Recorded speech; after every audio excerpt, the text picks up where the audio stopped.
लोग देखे थे रेडियो एक्टिविटी क्या होता है, रेडियो सक्रियता क्या होता है।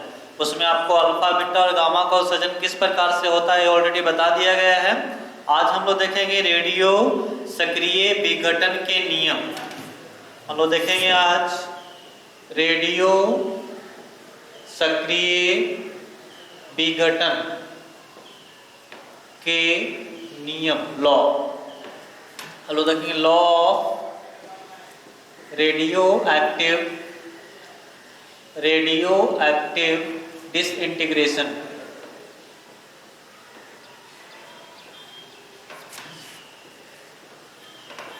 हम लोग आज देखने वाले हैं रेडियो एक्टिव डिसइंटीग्रेशन के लॉ, मतलब रेडियो सक्रिय विघटन के नियम। रेडियो सक्रिय विघटन का मतलब हम लोग देखे थे जो भी रेडियो सक्रिय पदार्थ है वो अपने आप टूटते रहता है, उससे अल्फा बीटा और गामा कणों का उत्सर्जन होते रहता है। ठीक है, तो ये जो विघटन का दर है वो विघटन का नियम है। विघटन के लिए कोई नियम है या नहीं, या नियम है तो क्या नियम है, इसको हम लोग आज देखेंगे। ठीक है, तो इसमें हम लोग क्या करेंगे, इसके लिए एक नियम दिया गया है, पहले हम उस नियम को लिखेंगे। कहता है कि रेडियो सक्रिय विघटन का जो दर होता है किसी नाभिक के, या हम लोग कह सकते हैं किसी पदार्थ के नाभिक के विघटन का दर, उसमें उपस्थित नाभिकों की संख्या का क्या होता है, समानुपाती होता है। हम ऑलरेडी लिख देते हैं इस पे, नाभिक के टूटने का दर, नाभिक के टूटने का दर पदार्थ में उपस्थित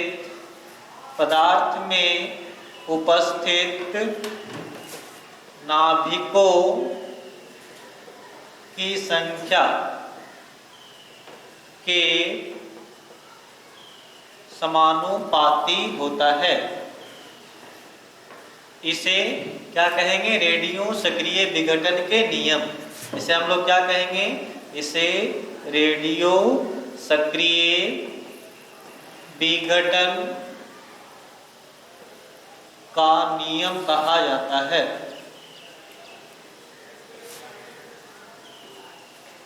क्या कहता है इसमें, कोई भी नाभिक है, यूरेनियम का नाभिक है तो टूट रहा है, यूरेनियम का नाभिक से अल्फा निकलेगा तो थोरियम में बदल जाता है, जो भी जिसमें भी बदले तो यूरेनियम का नाभिक से टूटता है। ठीक है, तो टूटने का दर जो है, नाभिक के टूटने का दर का मतलब 1 सेकंड में कितना टूट रहा है, किस पे डिपेंड करेगा, उसमें कितना नाभिक है। ज्यादा नाभिक पहले से उपस्थित रहेगा तो क्या होगा, ज्यादा टूटेगा, और कम रहेगा तो उसका दर क्या होगा, टूटने का दर कम होगा। ठीक है, तो ये कहता है कि नाभिक के टूटने का दर पदार्थ में उपस्थित नाभिकों की संख्या के क्या होता है, समानुपाती होता है। इसे रेडियो सक्रिय विघटन का क्या कहा जाता है, नियम कहा जाता है। The rate of disintegration of nuclei is directly proportional to the nuclei present in the matter. It's called law of radioactive disintegration. Okay?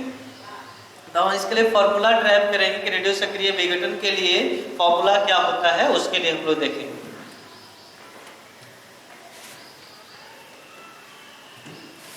इसके लिए हम लोग क्या कर रहे हैं, कुछ मान लेते हैं कि शुरुआत में, प्रारंभ में नाभिकों की संख्या कितना है, तो हम लोग यहाँ पे लिख देते हैं t बराबर 0, तो n बराबर n, ये सब माना एज्यूम कर लिए।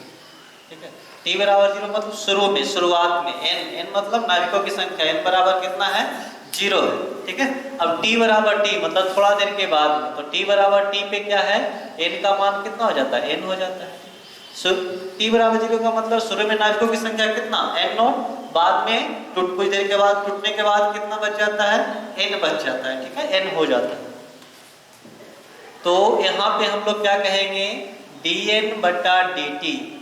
dn बटा dt क्या है, dn बटा dt नाभिक में परिवर्तन बता रहा, नाभिक की संख्या में परिवर्तन का दर बता रहा है। डिफरेंशिएशन में हम लोग पढ़े हैं, dx dy बटा dx क्या होता है, y में परिवर्तन रेट बताता है, y में परिवर्तन का दर बताता है।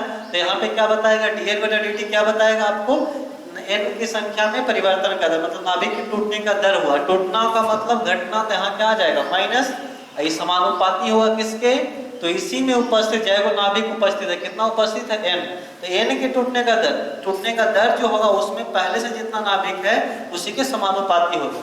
अब इस समानुपाती को तोड़ेंगे तो क्या होगा, तो dn बटा dt है, यहाँ पे माइनस लगा हुआ है, यहाँ कांस्टेंट आएगा, क्या आएगा, लैम्डा n। यहाँ पे लैम्डा क्या है, दर नियतांक या क्षय नियतांक है। ये क्या है आपका? क्षय नियतांक। इंग्लिश में क्या लिखेंगे? ये आपका डिसइंटीग्रेशन कांस्टेंट है, डिसइंटीग्रेशन कांस्टेंट, ठीक है। लैम्डा, ये माइनस को इधर ले जाएंगे तो कितना हो जाएगा? dn बटा dt, ये माइनस इधर चल जाएगा तो माइनस लैम्डा n हो जाएगा, ठीक है। अगर इसको हम आगे बढ़ाएं तो क्या हो जाएगा? यहाँ पर देखिए इधर जाएगा तो हो जाएगा dn, ये dt गुना में हो जाएगा तो माइनस लैम्डा n और क्या हो जाएगा? dt हो जाएगा। अब इस n को इधर ले आएंगे तो क्या हो जाएगा? dn बटा n हो जाएगा, क्या बच जाएगा? माइनस लैम्डा इंटू dt बच जाएगा, ठीक है।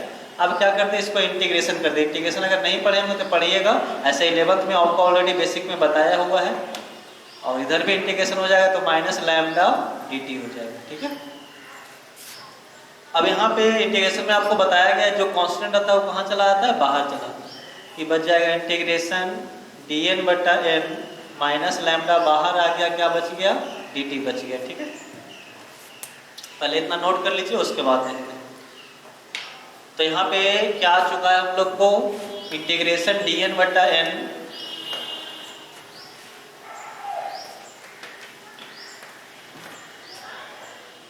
आ चुका है हम लोग को ऑलरेडी। इंटीग्रेशन dn बटा n माइनस लैम्डा बाहर था, अंदर में क्या बच गया था? dt। अब यहाँ पे एक फॉर्मूला यूज होगा, ये फॉर्मूला यूज हो रहा है इंटीग्रेशन dx बटा x। 1/x का इंटीग्रेशन होता है log x, ठीक है, बेस में ये रहता है।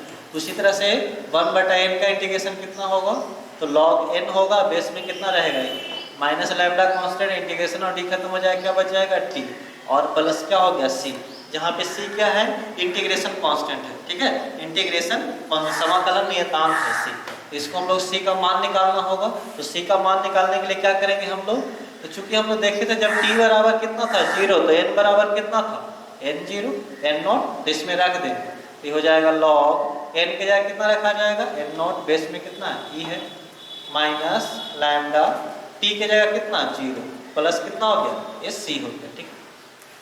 ये हो गया log n0 बेस में e, ये तो 0 क्या हो गया? c। तो ये c का मान आया उसको किस में रख देंगे? इक्वेशन 1 में रख देंगे।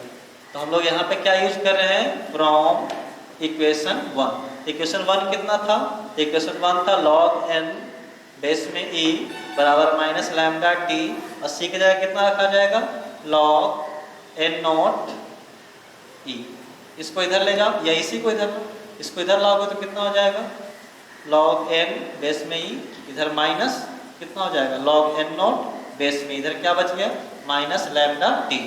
अब एक फार्मूला लॉग में पढ़ाए होंगे या पढ़े होंगे आप लोग, log m minus log n। Minus में रहता है तो क्या हो जाता है? अपॉन में आ जाता है, बटा में आ जाता है। ये दोनों किस में? log n minus log n0 है तो किस में आ जाएगा? ये अपॉन में आ जाएगा। तो log n बटा कितना हो जाएगा? n0 हो जाएगा, बेस में कितना है? ये बराबर माइनस लैम्डा, ठीक है। अब log हटाएंगे तो यहाँ क्या बचेगा? n बटा n0 बचेगा, ठीक है। क्या बचेगा? n बटा n0, यहाँ नहीं दिख रहा होगा, ठीक है। यहाँ तक लिख लीजिएगा, इसके आगे देखते हैं।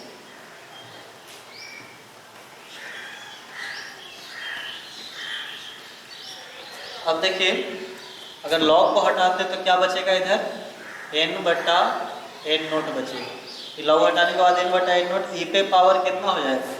e पे पावर हो जाएगा माइनस लैम्डा t हो जाएगा। अब इधर भाग में इधर आएगा तो गुना में तो n बराबर कितना बचेगा? n0 e पे पावर माइनस लैम्डा, ठीक है। तो यहाँ से फार्मूला आपको निकल गया n बराबर n0 e पे पावर माइनस लैम्डा t, ठीक है। सेम तरह का डेरिवेशन आप लोग को केमिस्ट्री में देखना है, फिजिकल केमिस्ट्री का 4th चैप्टर केमिकल काइनेटिक्स में, ठीक है। उसमें आप लोग क्या देखिएगा? फर्स्ट ऑर्डर रिएक्शन का जो आप इंटीग्रेशन लॉ देखिएगा, इंटीग्रेटेड फार्मूला देखिएगा फर्स्ट ऑर्डर रिएक्शन के लिए, उसमें भी सेम क्वेश्चन सेम यही है। वहाँ पे आपको एग्जांपल में बताया जाएगा कि रेडियो सक्रियता जो है, रेडियो सक्रिय डिसइंटीग्रेशन जो है, रेडियो एक्टिव डिसइंटीग्रेशन, वो किस ऑर्डर का रिएक्शन है? आपको फर्स्ट ऑर्डर का रिएक्शन है, ठीक है। केमिस्ट्री में रिएक्शन आपको देखने के लिए मिलेगा। तो यहाँ पे क्या फॉर्मूला आपको ध्यान में रखना है? n बराबर n0 e पे पावर माइनस लैम्डा t। अब इसके लिए ग्राफ एक देख लेते हैं।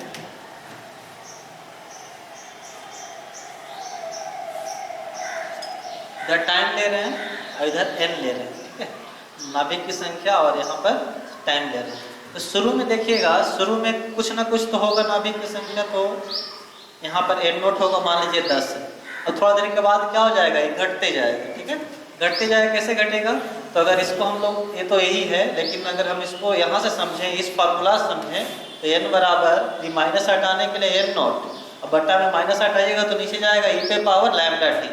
यहाँ t जब बढ़ाइएगा तो t बढ़ाइएगा तो नीचे वाला पोर्शन बढ़ेगा, तो ये पूरा पूरा क्या होगा, घटेगा, ठीक है।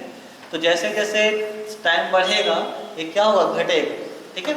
अब घटेगा तो किस तरह से घटेगा, तो यहाँ e पे पावर एक्सपोनेंशियली घटेगा। एक्सपोनेंशियल का मतलब सडन चेंज आएगा, ठीक है। तो यहाँ से एक ग्राफ जैसे जैसे टाइम बढ़ेगा तो इस टाइप से आपको बढ़ेगा। ये पूरा इसमें कभी भी टच नहीं कर पाएगा। पूरा टच करने के लिए क्या होगा, आपको पूरा टच करने के लिए t को 0 रखें, तो e पे पावर 0, ठीक है। एक सेकेंड, पूरा होने के लिए क्या हो जाएगा, n0। n0 कब होगा, तो ये नीचे इन्फिनाइट होगा। इन्फिनाइट का मतलब t कहाँ पे जाएगा, इन्फिनाइट पे। तो इस तरह से हम लोग क्या कर सकते हैं कि नाभिक के टूटने का शुरू में देखिए रेट ज़्यादा है, फिर बाद में धीरे धीरे रेट क्या हो जाता है, कम हो जाता है। क्यों ऐसा होता है, क्योंकि बाद में नाभिक की संख्या घटती जाता है। जितना ज़्यादा शुरू में नाभिक रहेगा उसका टूटने का दर क्या होगा, उतना ही ज़्यादा, और बाद में जैसे नाभिक की संख्या घटेगा उस तरह टूटने का दर भी उसका क्या हो जाएगा, कम हो जाएगा। तो देखिए शुरू में स्लोप जो है इसका बहुत ज़्यादा है, बाद में इसका स्लोप क्या हो गया, कम हो गया। तो ये फार्मूला ध्यान में रखना होगा। तो यही आपका रेडियो सक्रिय विघटन का नियम है। इसके बाद जो हम लोग देखेंगे वो देखेंगे अर्ध आयु क्या होता है, हाफ लाइफ क्या होता है। हाफ लाइफ हम लोग देखेंगे।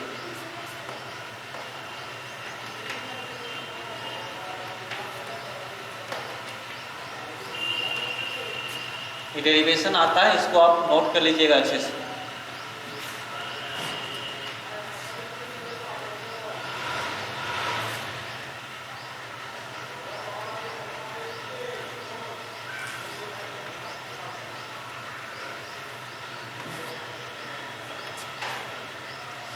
तो अब हम लोग देखते हैं अर्ध आयु।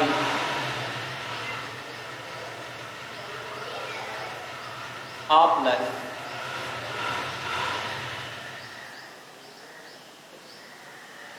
तो अर्ध आयु क्या होता है, अर्ध आयु का मतलब मान लीजिए किसी का 60 बरस है तो उसका अर्ध आयु कितना होगा, 30 बरस, ठीक है। या मान लीजिए पेन जो है, मान लीजिए इस पेन से हम लोग एक बोर्ड को पूरा लिख पाते हैं, तो इसका अर्ध आयु क्या होगा, मतलब आधा बोर्ड को जहाँ तक लिख पाएंगे, जितना समय में आधा बोर्ड को लिख पाएंगे वो क्या होगा, इसका अर्ध आयु। अर्ध आयु का मतलब जितना उससे काम हो रहा है उसका क्या, हाफ, ठीक है। तो रेडियो सक्रिय पदार्थ का अर्ध आयु का मतलब क्या हुआ, मान लीजिए एक रेडियो सक्रिय पदार्थ है, उसमें नाभिक की संख्या कितना है, 100 है। तो जितना देर में, ठीक है, जितना देर में उसमें नाभिक की संख्या टूटेगा तो घटेगा, तो जितना देर में 100 से कितना हो जाए, 50 बच जाए, उसमें 50 टूट जाए, 50 बच जाए। तो जितना देर में 50 बच जाएगा उसी को हम लोग बोलेंगे रेडियो सक्रिय, सॉरी उसी को बोलेंगे हम लोग अर्ध आयु, ठीक है। मान लीजिए किसी नाभिक में कितना ना, एक नाभिक है जिसमें, सॉरी एक पदार्थ है जिसमें नाभिक की संख्या कितना है, 100। ये टूटेगा तो 100 से 50 होगा, मतलब 50 बचेगा, 50 टूट गया, ठीक है। तो 50 टूटने में जितना समय लगा, 100 नाभिक था, 100 नाभिक से 50 नाभिक होने में जितना समय लगेगा उसे क्या बोलेंगे हम लोग, अर्ध आयु बोलेंगे। ऐसे किसे सूचित करते हैं, कैपिटल टी से या टी हाफ से। हम इसका डेफिनेशन लिख लेंगे, वह समय या जितना समय में, क्या लिखेंगे, जितना समय में किसी रेडियो सक्रिय पदार्थ में उपस्थित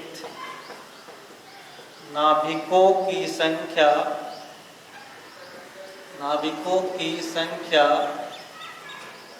अपने प्रारंभिक मान का आधा हो जाता है, उसे क्या कहते हैं, अर्ध आयु कहते हैं, उसे अर्ध आयु कहते हैं। इसको नोट आउट कर लीजिएगा, थोड़ा सा इसमें। तो कहता किसी वह जितना समय में रेडियो सक्रिय पदार्थ में उपस्थित नाभिकों की संख्या अपने प्रारंभिक मान का कितना हो जाएगा, आधा हो जाएगा, उसे हम लोग क्या कहेंगे, रेडियो सक्रिय पदार्थ का अर्ध आयु कहेंगे, ठीक है। और इसको किससे सूचित करते हैं हम लोग? इससे कैपिटल टी से या टी हाफ से सूचित किया जाता है। इसे हम लोग किससे? कैपिटल टी से या टी हाफ से सूचित करते हैं।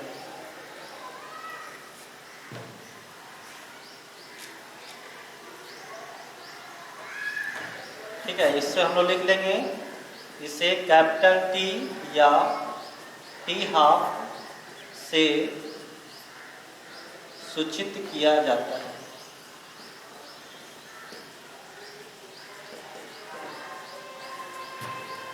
इसको हम लोग कैसे सूचित करेंगे? कैपिटल टी से या टी हाफ से सूचित करेंगे। अब इसका भी डेरिवेशन है, इसका भी फॉर्मूला है, क्या होता है उसको हम लोग देख लेंगे।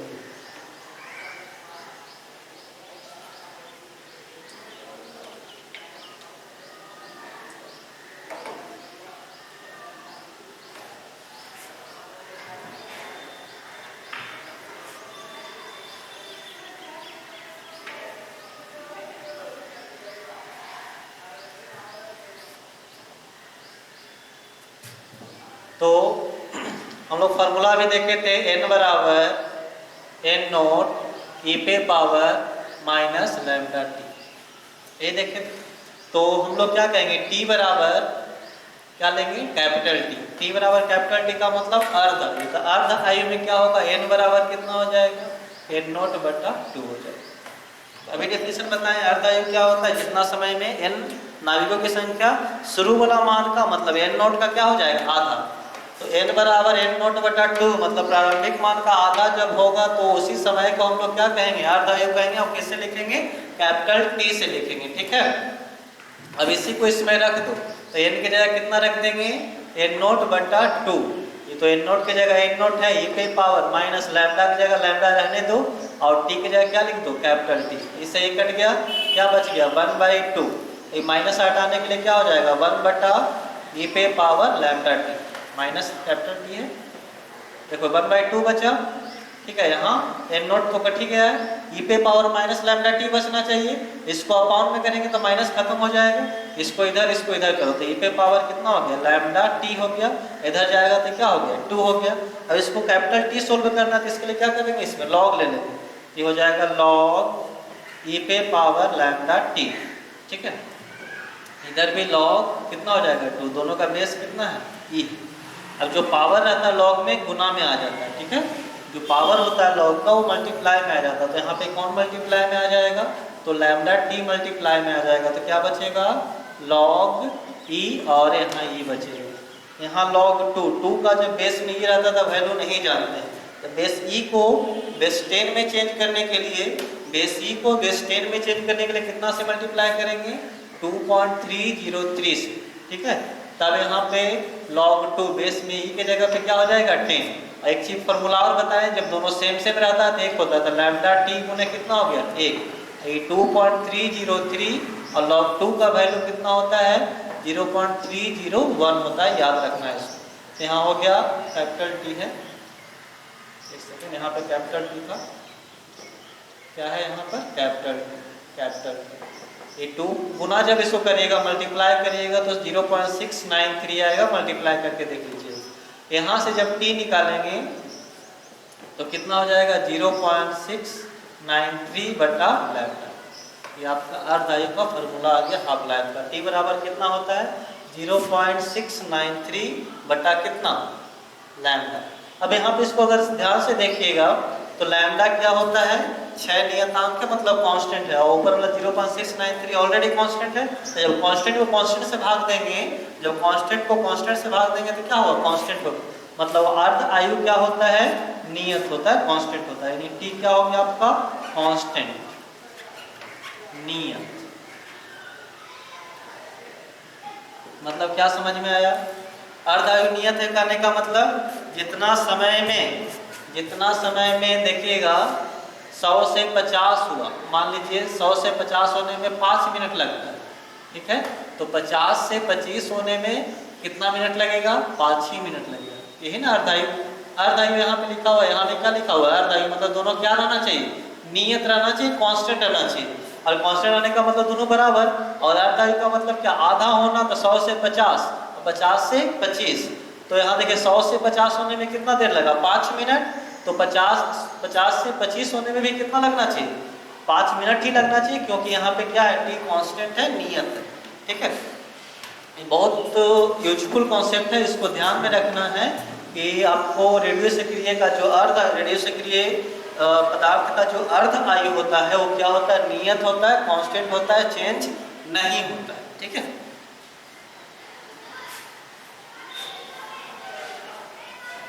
इसको नोट डाउन कर लीजिएगा अच्छे से।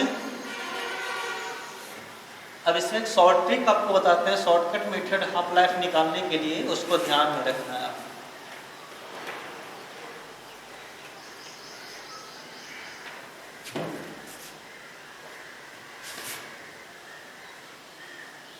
शॉर्ट फॉर्म या ट्रिक बोल सकते हैं। शॉर्ट फॉर्म देखेंगे तो हम लोग मान लेते हैं शुरू में नाभिकों की संख्या कितना था, तो n नॉट था। ठीक है, शुरू में नाभिकों की संख्या कितना है, n नॉट है। अब एक अर्ध आयु में क्या हो जाएगा, ये आधा हो जाएगा।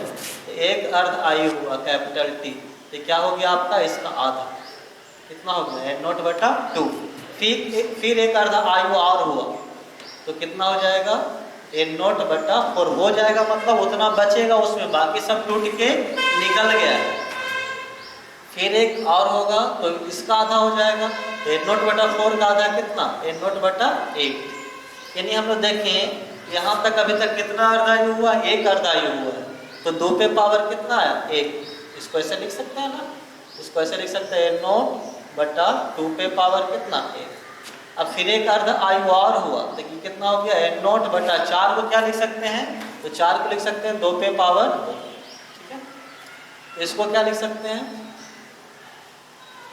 n नॉट बटा 8 क्या लिख सकते हैं, 2 पे पावर 3। तो देखिए 2 पे पावर 1 आया, 2 आया, 3 आया। 1 कब आया, जब एक अर्धायु गुजरा है।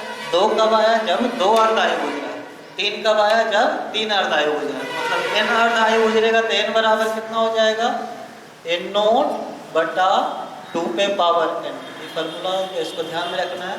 n बराबर कितना होता है, n नॉट बटा 2 पे पावर n, जहाँ स्मॉल n क्या है जी, स्मॉल n है अर्ध आयु की संख्या, मतलब कई बार अर्ध आयु हुआ, अर्ध आयु की संख्या। निकले कैसे, तो मान लीजिए आपके पास कुल कितना है, 100 मिनट है, टोटल टाइम कितना है 100 मिनट, और एक अर्धायु कितना है 25 मिनट, तो क्या अर्धायु होगा, एक अर्धायु 25 मिनट का, और आपके पास कितना है 100 मिनट, तो 4 अर्धायु गुजरेगा। ठीक है, यानी हम लोग कैसे निकालते हैं, कैपिटल टी को स्मॉल टी से भाग देते हैं। यानी हम लोग अर्धायु की संख्या क्या निकले, कुल समय स्मॉल टी, और अर्धायु कितना, कैपिटल टी। तो आपको ध्यान में रखना एक फॉर्मूला थी, जहाँ n बराबर कितना होगा, स्मॉल टी बटा कैपिटल। यहाँ पे n क्या हुआ है, बचा हुआ वाला है। ठीक है, इसको नोट कर लीजिए अच्छे से। अब इस पे कुछ क्वेश्चन देख लेते हैं, उसके बाद अभी तक जितना पढ़ा है उस पर कुछ क्वेश्चन आपको देंगे, जिसको आप न्यूमेरिकल, उसको आप लोग क्या करिएगा, सोल्यूशन करिएगा। फिर जो जहाँ दिक्कत होगा टोटल को हम लोग अगली क्लास में सोल्यूशन कर देंगे। ठीक है, इस पे क्वेश्चन याद रखना, n बराबर n नॉट बटा 2 पे पावर n, जहाँ पे n नॉट शुरू वाला है और n बाद वाला बचा हुआ, मतलब अर्धायु गुजरेगा तो टूटेगा तो कुछ तो बचेगा। ठीक है, और स्मॉल टी कुल समय है, और कैपिटल टी क्या है, कैपिटल टी आपका अर्ध आयु है, हाफ लाइफ।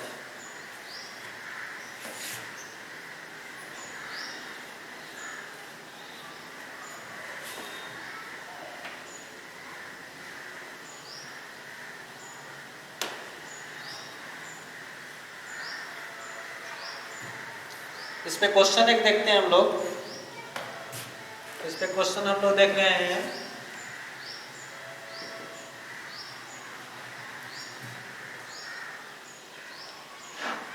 कह रहा है वह समय ज्ञात करें, वह समय ज्ञात करें जिसमें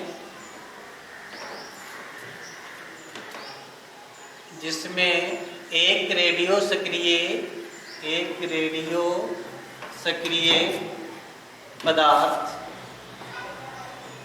सक्रिय पदार्थ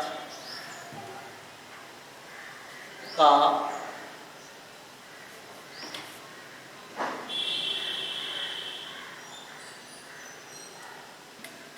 मान अपने प्रारंभिक मान का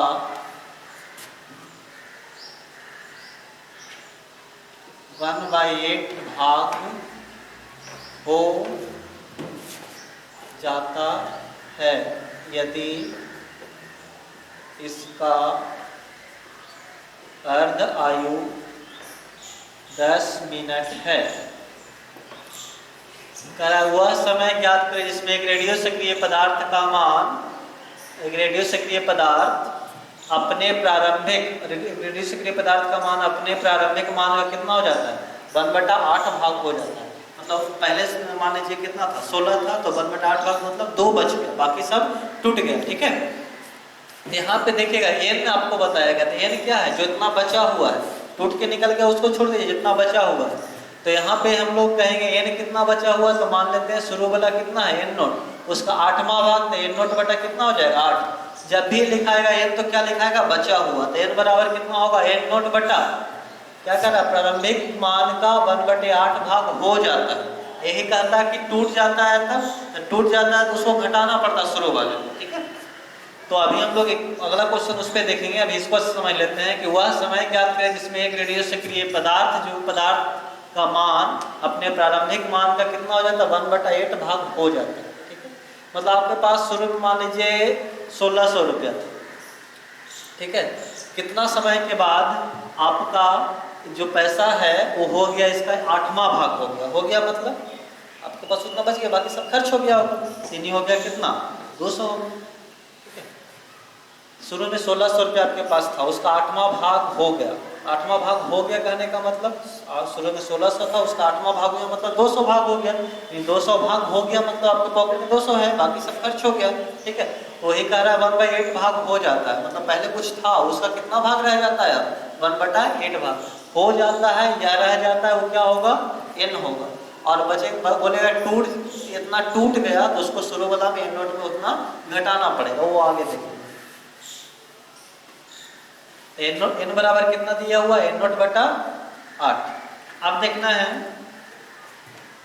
और हम क्या पढ़े हैं यहाँ पर, n नोट बटा, और चूंकि हम लोग पढ़े हैं n बराबर n नोट बटा 2 पे पावर n, ये दोनों सेम है, दोनों को इक्वल कर देंगे तो n नोट बटा 2 पे पावर n बराबर कितना हो जाएगा, n नोट बटा 8। ये से ही कट गया, इसको इधर इसको इधर, तो 2 पे पावर n बराबर कितना हो जाएगा 8। 8 को क्या लिखेंगे, 2 पे पावर 3, 2 बराबर है तो n का मान कितना होगा 3। अब चूंकि हम लोग देखेंगे यहाँ पर n बराबर पढ़े स्मॉल t बटा कैपिटल T, तो यहाँ t निकालना तो इसको इधर गुना करेंगे, इसलिए t बराबर कितना हो जाएगा, n इंटू टी हो जाएगा। ठीक है, तो n इंटू टी हो जाएगा, n का मतलब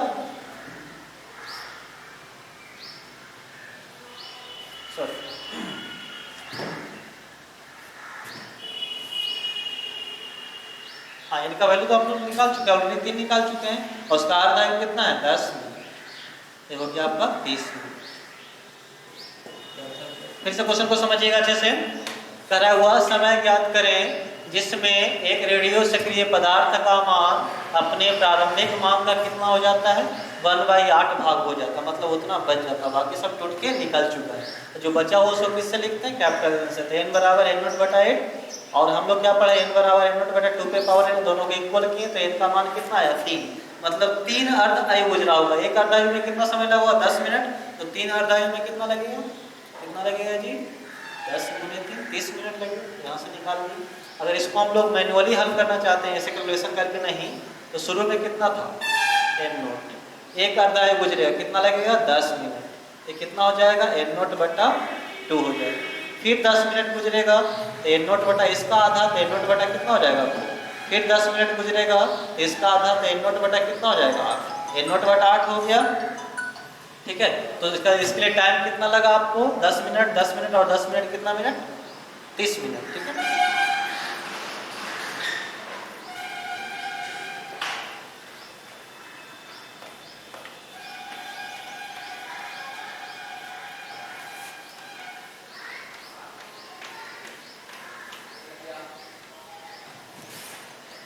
इसी पे क्वेश्चन और देते हैं।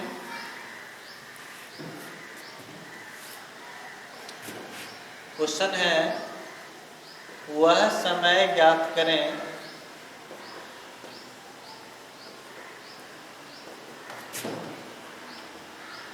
या हम लोग लिख सकते हैं दूसरे तरह से, इसको लिख देते हैं 40 मिनट में एक रेडियो सक्रिय पदार्थ 40 मिनट में एक रेडियो सक्रिय पदार्थ का 15/16वां भाग टूट जाता है।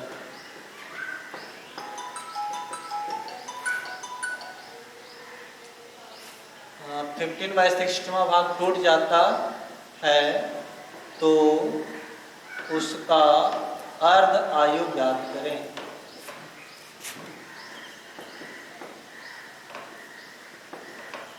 क्या क्वेश्चन है? 40 मिनट में एक रेडियो सक्रिय पदार्थ का 15/16वां भाग क्या हो जाता है? टूट जाता है।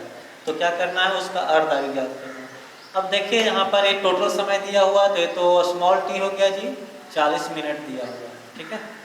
अब इतना भाग टूट जाता, देखिए यहाँ पे लिखा हुआ टूट जाता है, हो नहीं जाता, हो जाता है बच जाता अलग है, टूट जाता तो बचा कितना? तो n बचा हुआ n लिख देंगे। शुरू में कितना होगा? n note.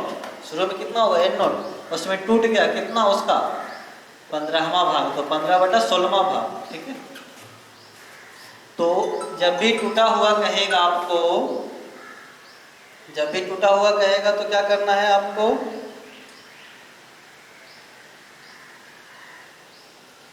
आपने बजेगा। जब भी कहेगा टूटा हुआ तो क्या करना है आपको? शुरू वाला मेन नोट में उसका जितना भाग कहेगा उतना भाग माइनस कर देना है। अब हो जाता है तो डायरेक्ट n का वैल्यू हो जाएगा।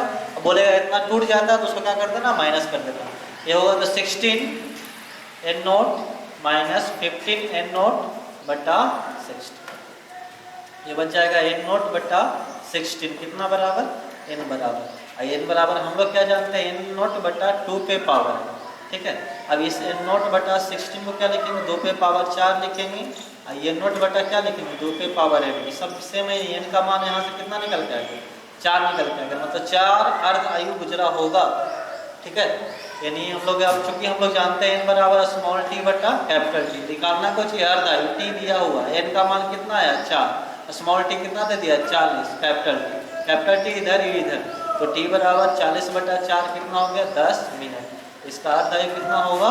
10 मिनट, ठीक है। इसका क्वेश्चन अर्ध आयु में पूछता है आपको, दोनों तरह से आपको देख लीजिए, सब ऑब्जेक्टिव में पूछ सकता है, 2 नंबर में पूछ सकता है, ठीक है। तो आज के लेक्चर में थ्योरी को इतना ही रख रहे हैं, ठीक है। बाकी क्वेश्चन हम आपको दे देते हैं, जो आप लोग कोशिश करिएगा बनाने के लिए, बनाइएगा जो भी हो। उसके बाद हम अगले क्लास में इसका सॉल्यूशन कर देंगे। कुछ क्वेश्चन देख लेते हैं, जब तक इसको आप नोट डाउन कर लें।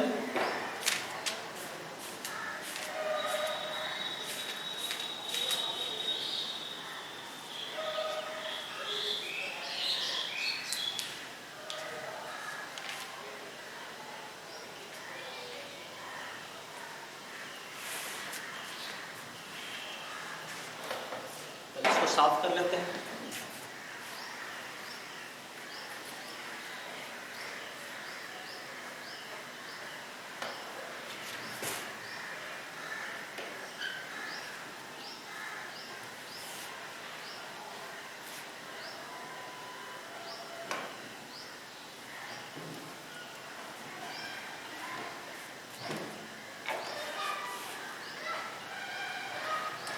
क्वेश्चन है पहला, निम्नलिखित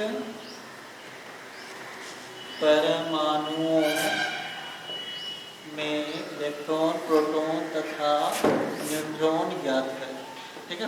पहला लेक्चर में इस पे क्वेश्चन करवाया है, कैसे बनता है वहां से। जो लेक्चर अगर नहीं देखेंगे तो लेक्चर बाद देख लीजिएगा, ठीक है। क्वेश्चन जो है वो है ऑक्सीजन 8, 16, स्ट्रोंशियम है यहाँ पर, हेलो 38, 88, यूरेनियम है 92, 235, कार्बन है 6, 12 और क्रिप्टन है 36, 92 इस सब में क्या करना है, इलेक्ट्रॉन, प्रोटॉन और न्यूट्रॉन याद करना है, पहले के लेक्चर में पढ़ाया हुआ है। ठीक है, कुछ और क्वेश्चन देख लेते हैं।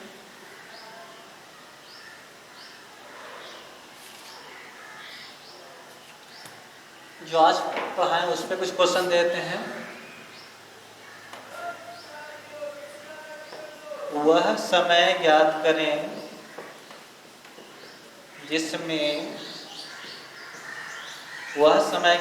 जिसमें एक रेडियो सक्रिय पदार्थ में नाभिकों का मान अपने प्रारंभिक मान का